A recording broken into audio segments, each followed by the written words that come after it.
કેમ છો વિદ્યાર્થી મિત્રો? હવે આપણે જ્યારે તમને ઘડિયાળના સમય આપેલો હોય અને તમારે ખૂણો શોધવાનો હોય, બરાબર, તો એના માટેનું એક સિમ્પલ સૂત્ર છે આલ્ફા બરોબર મોડ 60x માઇનસ 11y/2.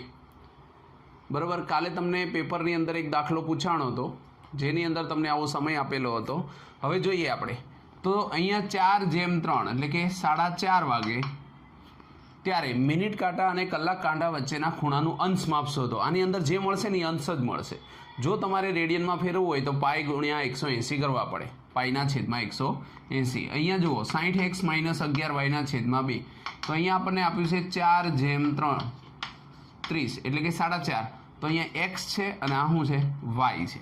હવે જો તમે કિંમત મૂકો તો અહીંયા શું આવશે? 60.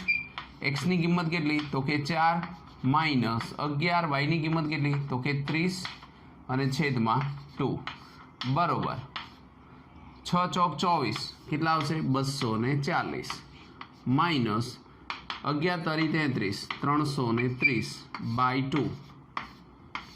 બે વડે ભાગી નાખીએ આપણે. પહેલા બાદ બાકી કરો. 6 ચોક 24 240, 11 તરી 33 330. 240 ની અંદર 60 ઉમેરો તો 300 થઈ જાય ને બીજા 30 એટલે 90 આવે. તો 90/2 બરાબર. ભલે માઇનસ આવે પણ આ તો આપણી પાસે મોડ છે એટલે કે માઇનસ 90/2 એટલે આપણી પાસે જવાબમાં શું આવશે? 45 બરાબર 45 અંશ. તો આની વચ્ચે જે ખૂણો બનતો હશે એ કેટલા અંશ માપનો બનતો હશે? 45 અંશનો. બરાબર.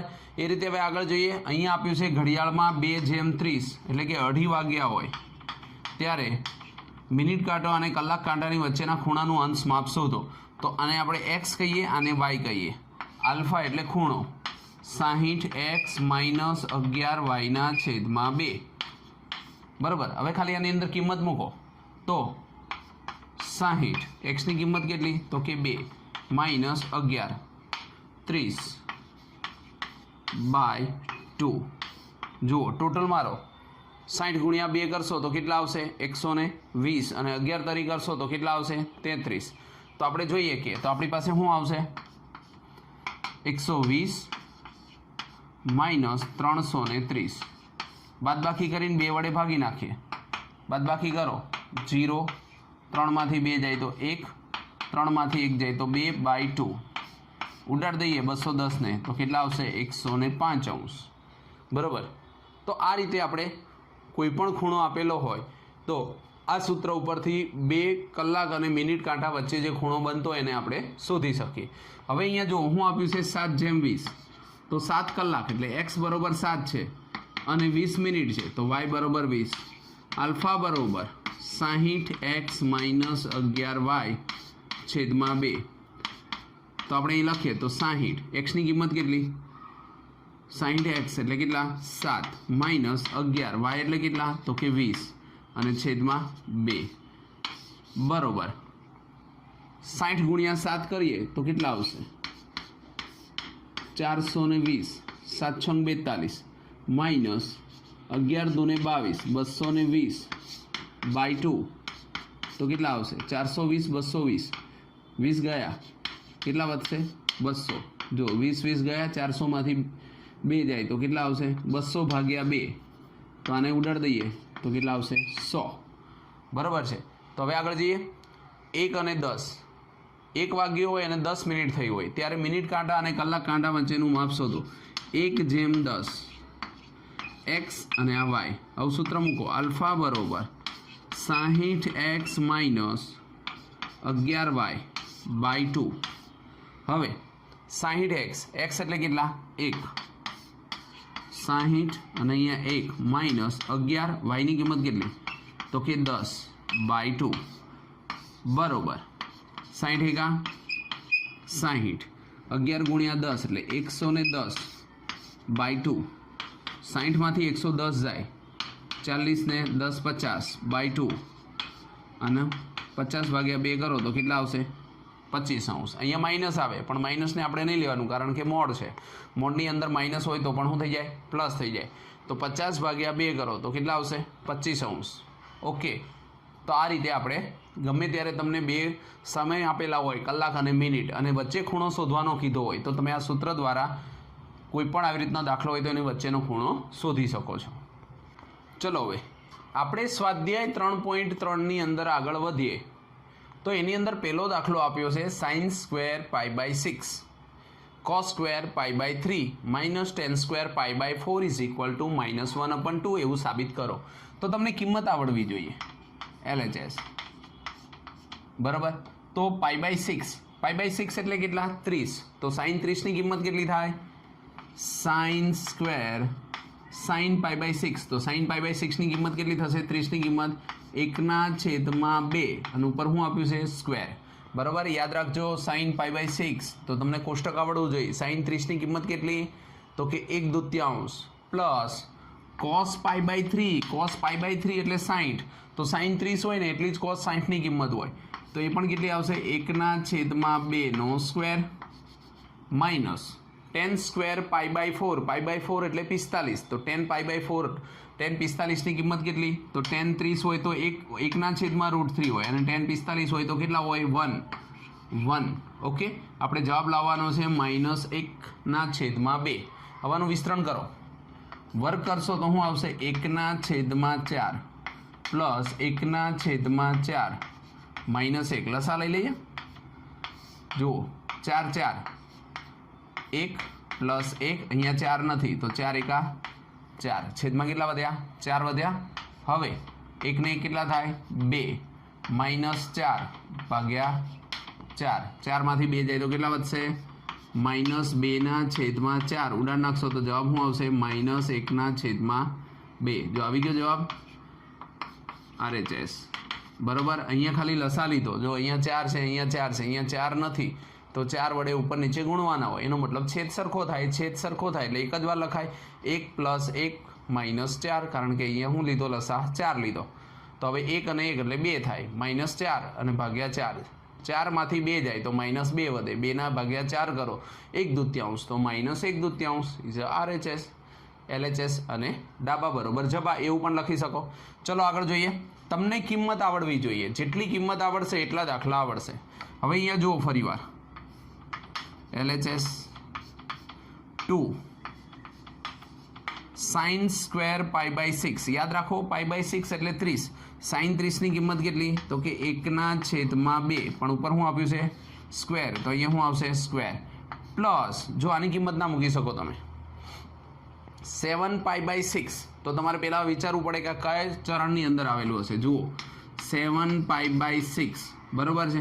તો આની કિંમત તમને એમનેમ ના મળે. જો તમે એમનેમ લેવા જાઓ તો આવું આવે 7 × 180/6. 6 તરીને 18, 7 તરી 21, 210. તો 210ની કિંમત તમને આવડતી નથી. હવે યાદ કરો, આવું મેં તમને શીખવાડ્યું હતું. 7 π/6 તો 6નો ઘડિયો બોલવાનો જ્યાં 7 નજીક આવતા હોય. 6 એકા 6 તો તમે આવી રીતે ભાગ પાડી શકો. 6π + π અને /6. જો આવ્યું 6 એકા 6, 7π છે. 6π + π/6 થઈ ગયું. તો આવી રીતે જ્યારે તમે લખશો તો શું આવશે? જુઓ અહીંયા cosec સ્ક્વેર π + π/6. બેને અલગ અલગ આપી દો. જો આ 6ને હું અહીંયા મૂકું તો 6π/6 અને પ્લસ π/6. તો અહીંયાથી 6 ઉડી જાય તો શું આવશે? π + π/6 ઇન્ટુ cosec સ્ક્વેર π/3. π/3 એટલે કેટલા? 60. તો cos 60ની કિંમત જુઓ. તો cos 60ની કિંમત હમણાં જ તમે મૂકી. કેટલી? 1/2. તો 1/2 સ્ક્વેર. આ તો આપણે જવાબ લાવવાનો છે. થઈ ગયું. હવે આ જુઓ કયા ચરણમાં છે? યાદ કરો π + π/6. આવું બધું જોડે શીખવાનું છે. આ કયું ચરણ આવે? યાદ કરો, ચરણ જ શીખવાના છે તમારે. કે અહીંયા π ક્યાં આવે? તો અહીંયા 0 હોય તો π ક્યાં આવે? અહીંયા આવે. પછી એની નિશાની છે પ્લસની. એનો મતલબ ક્યાં ગયું? આગળ. તો કયું ચરણ આવ્યું? પહેલું, બીજું, ત્રીજું ચરણ. ત્રીજા ચરણમાં કોણ ધન હોય? કોટ અને ટેન બે જ ધન હોય, બાકી બધા ઋણ હોય. તો કોસેક શું આવે? ઋણ આવે. પણ એની ઉપર શું આપેલું છે? સ્ક્વેર. એથી ઋણ આવશે નહીં. માઇનસ માઇનસ શું થઈ જાય?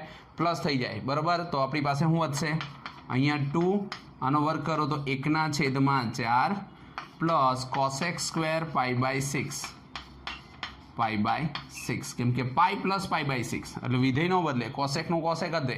પણ π + π/6 કયા ચરણમાં? ત્રીજા ચરણમાં. ઋણ આવે પણ ઉપર સ્ક્વેર છે એટલે ઋણ આવશે નહીં. ધનનું ધન થઈ જશે કારણ કે સ્ક્વેર હોય એટલે માઇનસ માઇનસ પ્લસ થઈ જાય. ઇન્ટુ 1/4. હવે આની કિંમત મૂકો. કોસેક π/6 તો સાઇન π/6 ની કિંમત યાદ હોવી જોઈએ. સાઇન 30 ની કિંમત શું? 1/2. આને ઊંધું કરો એટલે કોસેક આવે. π/6 તો શું આવશે? 2. તો લખો આની અંદર, આને ઉડાડ દો. 1/2 પ્લસ આની કિંમત કેટલી આવી? 2. 2² અને 1/4. બરાબર. હવે આગળ વધો તો આપણી પાસે શું આવશે? અહીંયા શું વધ્યું? આપણી પાસે કિંમત કેટલી હતી? 1/4. અહીંયા π/6 અને અહીંયા શું હતું? 2 પાઈની 1/2 નો સ્ક્વેર અને અહીંયા પણ સ્ક્વેર છે. તો આપણે જોઈએ તો 2² 4 થાય ને અહીંયા 4 થાય. તો 1/2 અહીંયા આપણે લખીએ તો શું આવશે? 1/2 પ્લસ આ 2² 4 છે અને આ 4 છે. 4 4 ઉડી ગયા તો પ્લસ શું આવ્યું? 1. 1માં અડધો ઉમેરો, 1.5 થાય. 1.5 ને લખવો હોય તો 2 × 2 ને 1 3. 3/2. 3 અડધા એટલે 1.5. અથવા તો જુઓ લસા લઈ લો. 2 × 2 1 + 2 2/2 2 ને 1 3 3/2 3/2. તો આપણો જવાબ શું આવ્યો? 3/2 જો આવી ગયો. અને આને આપણે શું કહી શકીએ? RHS. બરાબર. એટલે તમને કિંમત આવડવી જોઈએ. ક્યારેય પણ આવી રીતે 7π/ કે 2π/ 3π/6 કે 8π/6 એવું આવે એટલે એને તમારે આ રીતે અલગ પાડવું પડે. એ કયા ચરણમાં છે? જે ચરણમાં હોય એ રીતે તમારે પ્લસ માઇનસ લખવું પડે. બરાબર. જેટલી પ્રેક્ટિસ કરશો એટલું આવડશે. એકદમ ઇઝી છે. ચલો આગળ જોઈએ. હવે શું આપેલું છે? તો ફરી વાર જુઓ. અહીંયા આપ્યું છે cot² π/6. π/6 એટલે કેટલા? 30. ફરી યાદ રાખી લો. cot² π/6 30. cot 30 ની કિંમત યાદ ન હોય તો tan 30 ની કિંમત યાદ કરો. tan 30 ની કિંમત આવે 1/√3. તો આને એનાથી ઊંધું થઈ જાય તો શું થઈ જાય? √3 અને ઉપર શું આપ્યું છે? સ્ક્વેર. LHS બરોબર √3 નો સ્ક્વેર પ્લસ જો અહીંયા પાછું બદલવું પડશે. 6 ની નજીકમાં શું હોય? 5. 6 × 6 પણ એક બાદ કરવો પડે તો તમે શું લખશો? કોસેક. અહીંયા હું લખશો 6π - π/6. જો ભાગ પાડ્યા. ઉપર એવા ભાગ પાડો 6 × 6. 6 માંથી 1 જાય તો 5 વધે એટલે 6π - π એટલે થઈ ગયા 5 અને છેદમાં 6 એને અલગ અલગ આપી દઈશું. પછી અહીંયા હું આવ્યું 3 tan² π/6. π/6 એટલે 30. tan 30 ની કિંમત કેટલી? તો 1/√3 અને એની ઉપર શું આવશે? સ્ક્વેર. આપણે જવાબ લાવવાનો છે 6. બરાબર. હવે આનો વર્ગ કરો. √3 નો વર્ગ કેટલો થાય? તો કે 3 પ્લસ કોસેક પાઈ.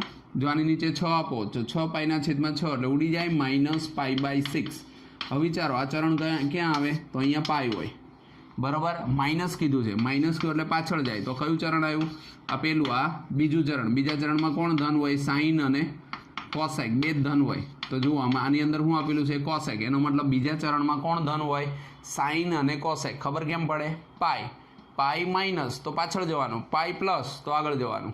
અહીંયા પાઈ પ્લસ હતું એટલે ત્રીજું ચરણ હતું. અહીંયા પાઈ માઇનસ છે. 180માંથી 30 ઓછા છે એટલા માટે કયું ચરણ કહેવાય? બીજું ચરણ કહેવાય. બરાબર. તો બીજા ચરણની અંદર કોણ ધન હોય?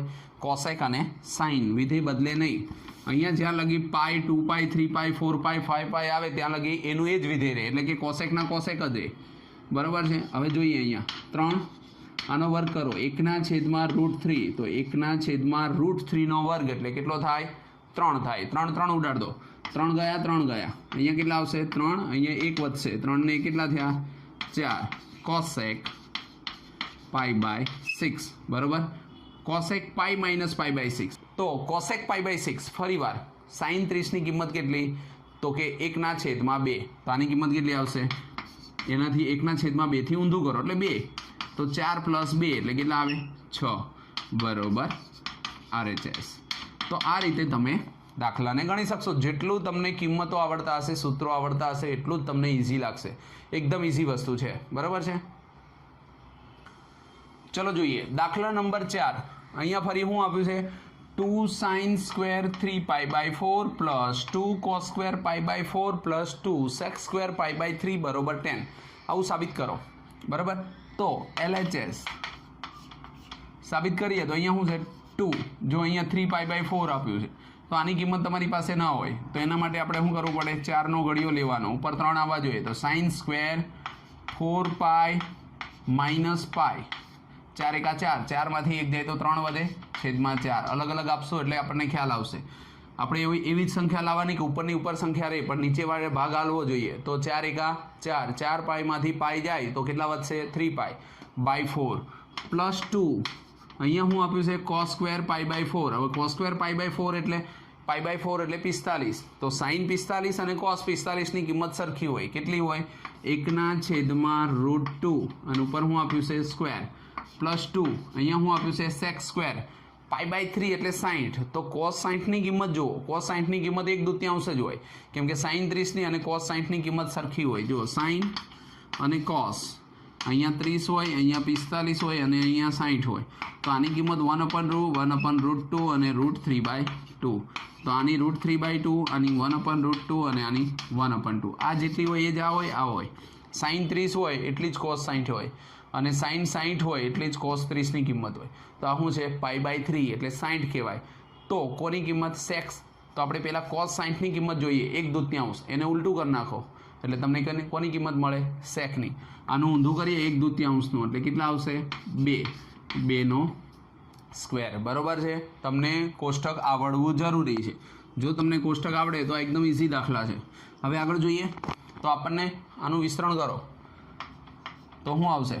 અહીંયા આપણને આપ્યું છે 2 sin સ્ક્વેર પાઈ માઇનસ 4 પાઈના છેદમાં 4 પાઈ 4 4 ઉડી જાય પાઈ માઇનસ પાઈ બાય 4.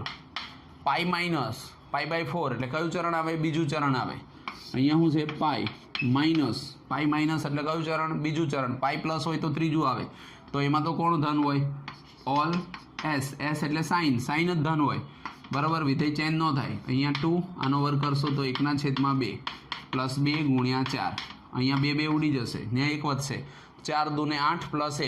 આનો જવાબ 1 આવવો જોઈએ.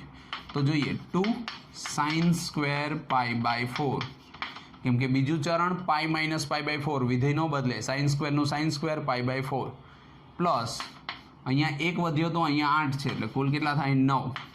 અહીંયા 2 sin સ્ક્વેર પાઈ બાય 4 એટલે 1/√2 એનો સ્ક્વેર પ્લસ 9. હવે આનો વર્ગ કરીએ તો 2 ક્રોસ 1/2 પ્લસ 9. 2 ઉડી ગયા. 1 વધશે 9 વધશે. જવાબ કેટલો આવશે? 10. બરાબર શું આવશે? RHS. ઓકે. તો આ રીતે તમે ગણતરી કરી શકો. ખાલી તમારી કિંમત જ મૂકવાની છે. તમને pi by 3 pi by 4 pi by 6 ની થોડીક ટેવ પડવી જોઈએ કે પાઈ બાય 6 એટલે શું કહેવાય, પાઈ બાય 4 એટલે શું કહેવાય, પાઈ બાય 3 એટલે તમને આવડવા મળશે. ચલો જોઈએ આગળ બીજો દાખલો. 5મા દાખલામાં એવું કીધું છે કિંમત શોધો. કિંમત શોધો કોની? sin 75 ની. તો આવું તો આપણે આવ્યું જ નહીં. આપણી પાસે તો શું હતું? sin 30 હતા, 45 હતા અને 60 હતા. તો આમાં 75નો ખૂણો તો ના આવ્યો અને છેલ્લે 90 હતા. તો sin 75નો ખૂણો લાવવો હોય તો એને 2 ભાગમાં ડિવાઇડેડ કરી દો. sin 30 plus 45. જો કેટલા થઈ ગયા? 75 થઈ ગયા. હવે એક સૂત્ર યાદ કરો. કયું સૂત્ર? sin x plus y. પહેલું જ સૂત્ર લખાવી દો. sin x plus y. તો એની અંદર શું આવશે? sin x into cos y. અહીંયા પ્લસ છે તો વચ્ચે plus cos x into sin y. બરાબર? sin x into cos y plus cos x into sin y. તો જ્યાં x છે ત્યાં 30 છે અને y છે ત્યાં 45 છે. તો x અને y ને લઈએ આપણે. આને x કહીએ અને આને શું કહીએ? y કહીએ. તો મૂકો સૂત્રની રીતે. તો આપણે શું લખશું? તો અહીંયા સીધો આનો જવાબ લખીએ કે બરોબર sin x એટલે કેટલા? 30 cos y એટલે કેટલા? 45 પ્લસ cos x એટલે કેટલા? 30 અને sin 45. જો થઈ ગયું? sin x into cos y plus cos x into sin y. બરાબર? જ્યાં સાઇનની આગળ જે હોય એ પ્લસ કરો એટલે એ કોસની આગળ જતું રહે, કોસ આગળ હોય એ સાઇન આગળ જતું રહે. બરાબર? એ સૂત્ર તમે વાપરશો એટલે તમને આવડવા મળશે. હવે એની કિંમત જુઓ. sin 30ની કિંમત કેટલી? 1/2. 45ની કિંમત કેટલી? 1/√2 પ્લસ cos 30ની કિંમત કેટલી? cos 30 કીધું છે તો √3/2. sin 60ની કિંમત કહો કે cos 30ની કિંમત કહો અને sin 45ની કિંમત કેટલી? તો 1/√2. હવે તમે જોઈ શકો કે છેદની અંદર શું આવશે? 2√2. જો અહીંયા 2√2 અહીંયા 2√2 એક જ વાર લખાય. આપણે શું લેવાનું છે? લસા. તો ઉપરનો લસા લઈ લઈએ તો આવું આવશે 1 ગુણ્યા 1 એટલે 1 અને √3 ગુણ્યા 1 એટલે √3. તો 1 + √3/2√2 આવી રીતે લખો તો એ આ પણ કોની કિંમત કહેવાય? sin 75ની. આ કિંમત તમારે આગળ જતાં આવશે યાદ રાખવાની, પણ અત્યારે તો આપણે સાબિત કરવાનું. જો હજી અહીંયા તમારે √2 ન જોતા હોય અને તમારે આની આગળની કિંમત લખવી હોય તો ઉપર નીચે √2 વડે ગુણો તો આ જવાબ તો આવી જ ગયો છે. પણ જો અહીંયા √2 દૂર કરવા હોય તો √2 વડે ગુણો તો √2 પ્લસ √6/4 આવી રીતે પણ લખી શકો. બરાબર, √2 ને અંદર ગુણો એટલે √2 પ્લસ આને √2 ગુણો એટલે √6 અને √2 ગુણો તો 2 દૂને 4. તો આવી રીતે લખાય ના રખાય, બંને એકની એક જ રકમ છે. આમાંથી કોમન કાઢો એટલે આવું આવે અને 2 √2 વડે ગુણો તો આ રીતનું આવે. તો આ રીતે આપણે sin 75ની કિંમત શોધી શકીએ. ચલો જુઓ દાખલા નંબર 2. એની અંદર આપ્યું છે tan 15. કિંમત શોધોનો 5માનો આ બીજો દાખલો છે. તો 15 એટલે 15માં તો 7 પ્લસ એ રીતે કરીએ 8 તો એવું ન થાય, પણ બાદબાકી કરી શકીએ કે નહીં? હા, તો જોઈએ આપણે. તો અહીંયા આપણે લખીએ તો આવી રીતે લખી શકીએ tan 45 - 30. જુઓ tan 45 - 30 થઈ ગયું. હવે યાદ કરો ટેનના બી આપણે 2 સૂત્ર લખાવ્યા હતા. એમાં એનું એક સૂત્ર કયું હતું? tan x - y. આવી રીતનું સૂત્ર હોય તો આપણે શું લખતા હતા tan x - y નું? તો કે tan x - tan y ના છેદમાં 1 plus tan x into tan y. આ સૂત્ર છે. tan x - y બરોબર tan x - tan y ના છેદમાં 1 plus tan x into tan y. હવે તમે xની જગ્યાએ 45 લખી શકો અને yની જગ્યાએ કેટલા લખી શકો? 30. તો આ સૂત્ર પ્રમાણે આપણે મૂકીએ તો શું આવશે? tan 45 - tan 30 1 પ્લસ, જો અહીંયા માઇનસ હોય તો અહીંયા પ્લસ આવે, tan 45 ઇન્ટુ tan 30. યાદ કરો આપણી પાસે ટેનની 3 જ કિંમત છે, 1/√3 1 અને √3. તો 30 હોય તો 1/√3 આવે અને 45 હોય તો 1 આવે. તો આપણે અહીંયા લખીએ 45. તો 45ની જગ્યાએ હું લખશો 1 માઇનસ 30ની જગ્યાએ હું લખશો 1/√3 1 પ્લસ અહીંયા શું આવશે 1 ઇન્ટુ 1/√3. બરાબર છે. હવે આનો આપણે લસા લેવો પડે. √3 ઉપર જાય એટલે આપણે કઈ રીતે લખી શકીએ? √3 - 1 આના છેદમાં √3 વધે. આ ઉપરનું થયું. નીચે જુઓ √3 પ્લસ 1 આના છેદમાં પણ શું આવે? √3. હવે અંશનો છેદ અને છેદનો છેદ બંને જો સરખા આવતા હોય તો ઉડી જાય. એનો મતલબ આપણી પાસે શું વધ્યું? √3 - 1 ના છેદમાં √3 પ્લસ 1. ઓકે, તો આવો જવાબ હજી આપણી પાસે ન આવે, કેમ કે વર્ગમૂળની અંદર પદ છેદમાં ના હોવું જોઈએ. આવું ગમે ત્યારે આવે તો એક જ વિચાર આપણી પાસે આવે, અનુબદ્ધ કરણી. તો એને આપણે શું કહી શકીએ? જે નીચે પદ આપ્યું હોય એનાથી વિરુદ્ધ નિશાનીવાળું પદ લેવાનું, જેને આપણે કહેતા હતા છેદનું સમયીકરણ. બરાબર, આ અસમય છે એને સમયમાં ફેરવવા માટે અનુબદ્ધ કરણી લેવી પડે. √3 - 1 9મા ધોરણમાં તમે છેદનું સમયીકરણ શીખ્યા હતા. √3 પ્લસ 1 √3 - 1 એટલે છેદમાંથી વર્ગમૂળવાળું પદ નીકળી જાય. બરાબર, એટલે કે અસમયવાળું પદ નીકળી જાય, સમય થઈ જાય. √3 એટલે નીચે કેટલા આવશે? તો 3 અને 1નો વર્ગ એટલે કેટલા આવશે? 1. જો વર્ગમૂળ નીકળી ગયું. a પ્લસ બી ને a માઇનસ બી એટલે કે a² - b². હવે ઉપર જુઓ √3 - √3 - 1 બંને સરખા થયા તો √3 - 1/². બરાબર, બંને એક સરખા થયા કારણ કે નીચે પ્લસ છે, માઇનસ માઇનસ લખ. ઉપર સ્ક્વેરનું સૂત્ર મૂકી દો. √3² માઇનસ 2 √3 1 અને પ્લસ 1². યાદ કરો વર્ગનું સૂત્ર મૂક્યું. a² + 2ab + b². આમાં માઇનસ છે તો a² - 2ab + b². આ સૂત્ર ખાસ યાદ રાખવાનું, કેમ કે a + b² અથવા તો a - b². છેદમાં 3માંથી 1 જાય તો કેટલા વધશે? 2. હવે જુઓ √3² એટલે કેટલા આવે? 3 માઇનસ 2 √3 અને 1નો વર્ગ કેટલો આવે? 1. છેદમાં કેટલા? 2. 3માંથી 1 જાય, ઓલા 3 ને 1 તો કેટલા થયા? 4 માઇનસ 2 √3 અને છેદમાં કેટલા આવ્યા? 2. 2 કોમન કાઢી નાખો એટલે ઉપરથી 2 ને નીચેથી 2 એટલે નીચેના 2 ઉડી જાય. જો 2 કોમન કાઢો તો 2 માઇનસ √3 અને છેદમાં પણ કેટલા આવે? 2 ઉડી ગયા. તો આપણો જવાબ કેટલો આવશે? 2 માઇનસ √3. તો આ જે મળ્યું આપણને એ કોની કિંમત મળી? tan 15ની કિંમત મળી. બરાબર, 2 માઇનસ √3. તો આ રીતે આપણી પાસે જો કિંમતો આપણને આવડતી હોય તો તો ગમે તે 10, 15, 45 કે કોઈ પણ કિંમત આવે એને આપણે આવી રીતે પ્લસ માઇનસ કરીને શોધી શકીએ.